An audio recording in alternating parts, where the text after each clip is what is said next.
मध्य प्रदेश के Gwalior high court में बाबा साहब की मूर्ति लगने के विवाद ने अब एक नया मोड़ ले लिया है, जहां पर बाबा साहब की मूर्ति की जगह बीएन राव इनकी मूर्ति लगाई जाएगी। स्वामी आनंद स्वरूप के जरिए आखिर ऐसा बयान क्यों दिया गया, इसके साथ साथ आपको बताएंगे कि उत्तर प्रदेश में विधानसभा के चुनाव जो 2027 में होंगे, भारतीय जनता पार्टी और समाजवादी पार्टी से अलग थलग बहुजन समाज पार्टी की राजनीति उत्तर प्रदेश के लिए आखिर क्यों बड़ी अहमियत रखती है, इसके पीछे की वजह आपके साथ रूबरू करेंगे। और तेजस्वी यादव ने आखिर नीतीश कुमार और प्रधानमंत्री मोदी इन दोनों की जुगलबंदी को बिहार और केंद्र की सरकार से जोड़कर क्या कुछ कहा है, इस वक्त सोशल मीडिया पर वायरल है। और बाबा धीरेन्द्र शास्त्री जिन्होंने बिहार के विधानसभा के चुनाव के पहले एक संकल्प लिया है कि पूरे भारत में सबसे पहले हिंदू राष्ट्र की संकल्पना किसी राज्य में लागू की जाएगी, वो सबसे पहला राज्य होगा बिहार। लेकिन बिहार के इस संकल्पना के माध्यम से भी समझना होगा कि ऐसी दो बड़ी घटनाएं बाबा धीरेन्द्र शास्त्री इनके आश्रम होती है, जिनको जानकर आपका दिल दहल जाएगा, जिसको लेकर नेहा सिंह राठौर ने अपनी बड़ी प्रतिक्रिया दी है। मध्य प्रदेश में चलने वाली भारतीय जनता पार्टी की सरकार कैसे अपने गुंडाराज जंगल राज के अपने चरम सीमा पर पहुंच चुकी है, इसके पीछे की बड़ी वजह बहुजन समाज पार्टी के नेशनल कोऑर्डिनेटर राज्यसभा सांसद इंजीनियर रामजी गौतम ने जो बताकर खुलासा किया है, वो आपके साथ रूबरू करेंगे। और लंबे समय से चलने वाला महाबोधि महाविहार मुक्ति आंदोलन, खासतौर पर वीणाचार्य जिनकी रिहाई को लेकर भी लगातार आंदोलन या फिर आवाज बुलंद की जा रही है, इन तमाम मसलों को लेकर बहुजन समाज पार्टी के राष्ट्रीय उपाध्यक्ष रहे जयप्रकाश सिंह, इनके माध्यम से आने वाले 23 जुलाई को पटना बिहार में एक बड़ा आंदोलन किया जाने वाला है, जो कि सुजाता अंबेडकर इनके साथ होगा। आखिर इस तमाम आंदोलन को लेकर क्या कुछ भूमिका रहेगी, इन तमाम खबरों को एक साथ आपके साथ रूबरू करने की हम कोशिश करेंगे। और इस पूरे के पूरे खबरों को लेकर आपकी राय प्रतिक्रिया आखिर में हमें कमेंट बॉक्स में लिखकर जरूर बताएगा। साथियों, मैं हूं पराग महेंद्र, आपने देखना शुरू कर चुके हैं नेशनल चौपाल। शुरुआत करते सबसे पहली वो खबर जो कहने की सुर्खियों में लगातार बनी हुई है। डॉक्टर बाबा साहब अम्बेडकर की मूर्ति ग्वालियर के हाईकोर्ट में लगने को लेकर लंबे समय से विवाद जारी है। तमाम मनुवादी जातिवादी सोच रखने वाले एडवोकेट्स वकीलों के जरिए यह विरोध किया जा रहा है कि बाबा साहब की मूर्ति किसी भी कीमत पर हम ग्वालियर के हाईकोर्ट के परिसर में नहीं लगने देंगे। और इन तमाम एडवोकेट्स के जरिए खासतौर पर ये देखने को मिल रहा है कि स्वामी आनंद स्वरूप इनके माध्यम से भी डॉक्टर बाबा साहब अम्बेडकर ने भारत का संविधान नहीं लिखा तो बीएन राव ने लिखा, ये बात उनके माध्यम से बार बार दोहराई जा रही है। और एक कार्यक्रम के दौरान उन्होंने इसी बात को दोहराकर अनेक और भी बातें कही है, जिन्होंने ये कहा है कि बीएन राव अब चर्चा के केंद्र में है और ग्वालियर में लगेगी अब विश्व की सबसे बड़ी बीएन राव की मूर्ति। घोषणा ने पूरे देश में अब मीडिया के लिए एक बहस का एक नया मुद्दा छेड़ दिया है। खासतौर पर यह देखा जा रहा है कि प्रमुख अखबारों ने इस ऐतिहासिक व्याख्यानमाला और आंदोलन की प्रमुखता को कवर किया है। तो आपको बता दें कि स्वामी आनंद स्वरूप के जरिए ग्वालियर में कार्यक्रम का आयोजन किया गया था, जहां पर अपने वक्तव्य भाषण को देते हुए इन्होंने तमाम बातें कही है और मीडिया चैनल्स के जरिए प्रमुख अखबारों में इस बात को छापा भी गया है।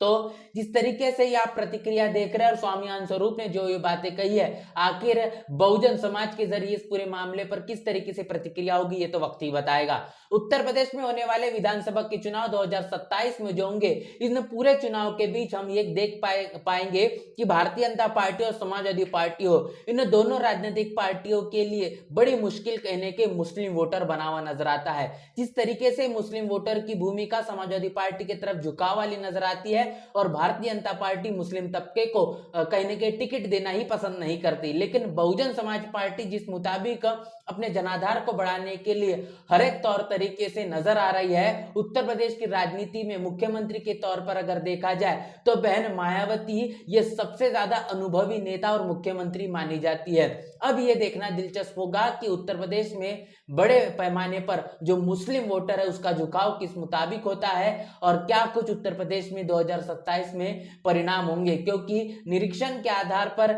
या फिर गुंडाराज जंगलराज को खत्म करने के नाम पर अगर किसी सरकार का किसी कानून के राज को याद किया जाता है तो बहुजन समाज पार्टी के शासनकाल को बार बार याद करने का काम होता हुआ दिखाई पड़ता है। इसके साथ साथ बिहार में विधानसभा के चुनाव होने हैं और इन तमाम विधानसभा चुनाव को लेकर तेजस्वी यादव लगातार अपने सुपर एक्टिव मोड में नजर आ रहे हैं। सोशल मीडिया पर एक तस्वीर साझा कर उन्होंने नीतीश कुमार और प्रधानमंत्री मोदी पर जमकर निशाना साधा है, जिन्होंने नीतीश कुमार में की चलने वाली बिहार की जो सरकार है, जो लॉ एंड ऑर्डर, बलात्कार, हत्या, चोरी, डकैती, भ्रष्टाचार, इसमें लगातार लिप्त और इस पर किसी भी तरीके से लगाम लगाते हुए नहीं नजर आ रहे, इसको लेकर उन्होंने प्रतिक्रिया दी है। और दूसरी तरफ इन्हीं का साथ देने वाली मतलब भारतीय जनता पार्टी की जो केंद्र की सरकार चल रही है, जो बिहार में कहने की अपनी जोड़ जंतर वाली सरकार चला रही है, जो कि केंद्र की अपनी सरकार बचाने के लिए नीतीश कुमार का साथ दिए हुए है। नीतीश कुमार कहने के प्रधानमंत्री मोदी का साथ दिए हुए हैं। तो ये दोनों की ये जो जुगलबंदी चल रही है, इसको लेकर तेजस्वी यादव का ये कहना है कि प्रधानमंत्री जी और मुख्यमंत्री जी दोनों अपनी कुर्सी बचाने के लिए बिहार को लगातार बर्बाद कर रहे हैं। और बात यहां तक के नहीं रुकती, तो लगातार आप इस बात को भी समझिए कि बाबा धीरेन्द्र शास्त्री इनके माध्यम से एक ऐसा संकल्प लिया गया कि हिंदू राष्ट्र अगर कहीं बनेगा, उसकी संकल्पना वाला कोई अगर प्रदेश होगा, वो सबसे पहला प्रदेश बिहार होगा। लेकिन बाबा धीरेन्द्र शास्त्री ये वो शख्सियत जो कि समय से पहले भविष्यवाणी करते हैं और बताते हैं कि आखिर आपके साथ क्या कुछ होने वाला है। लेकिन बाबा धीरेन्द्र शास्त्री के आश्रम में एक ऐसी घटना हुई जिसका पता वो अपनी पर्ची में भी नहीं बता पाए और तमाम लोगों को अपने जान से हाथ धोना पड़ा है। इस मसले को लेकर नेहा सिंह राठौर, जो कि भोजपुरी गायिका है और अपने तमाम गाने गीतों को लेकर हमेशा सुर्खियों में रहती है, उन्होंने कहा है कि बीते एक सप्ताह में धीरेन्द्र शास्त्री के आश्रम में 2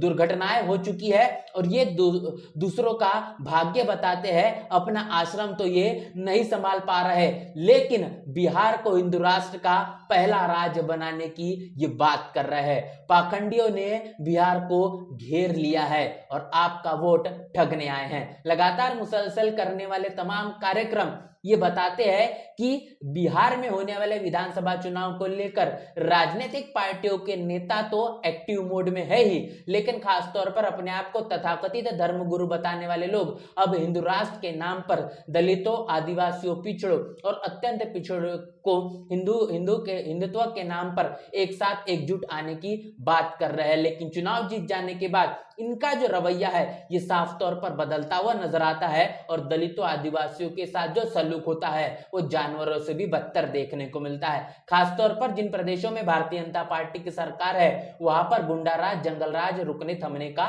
नाम नहीं ले रहा और एक ऐसी वारदात मध्य प्रदेश से निकल कर आती है, जिस मसले को लेकर बहुजन समाज पार्टी के नेशनल कोऑर्डिनेटर राज्यसभा सांसद इंजीनियर रामजी गौतम इनके जरिए प्रतिक्रिया है, जिन्होंने कहा है कि मध्य प्रदेश के मुरैना में जंगल राज चल रहा है। आए दिन दलितों पर अत्याचार और हत्या हो रही है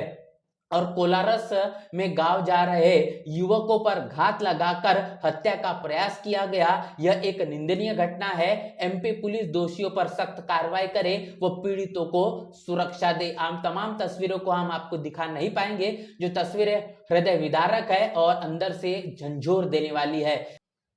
जाति के नाम पर होने वाले अन्य अत्याचार और छुआछूत को लेकर बहता है देश के अंदर किसी समाज का इतना रक्त दूर दूर तक बहता हुआ नजर नहीं आता और वही चीजें मध्य प्रदेश से निकल कर आ रहे हैं और मध्य प्रदेश में भारतीय जनता पार्टी की बीजेपी की सरकार शुरू है। इसके साथ साथ बता दें कि महाबोधि महाविहार मुक्ति आंदोलन को लेकर लंबे समय से तमाम बौद्ध भिक्षुओं के जरिए जिस मुताबिक अपनी आवाज बुलंद की जा रही है, खासतौर पर बनते विनाचार्य इस वक्त जेल के सलाखों के पीछे है। इन तमाम मसलों को लेकर बहुजन समाज पार्टी के राष्ट्रीय उपाध्यक्ष रहे और जयप्रकाश सिंह, इनके माध्यम से एक बड़े कार्यक्रम का आयोजन किया जाना है, जिसको लेकर उन्होंने वंचित बहुजन आघाड़ी के नेता प्रकाश अंबेडकर को इसके लिए आमंत्रित किया है। जयप्रकाश सिंह, इनका यह कहना है कि सुजात अंबेडकर पुत्र प्रकाश राव अंबेडकर व उनकी टीम को महाबोधि बुद्ध विहार मुक्ति एवं भंते वीणाचार्य के रिहाई हेतु आने वाले 23 जुलाई को बिहार की राजधानी पटना गर्दनीबाग में होने जा रहे विशाल धरना प्रदर्शन में आमंत्रित किया गया है।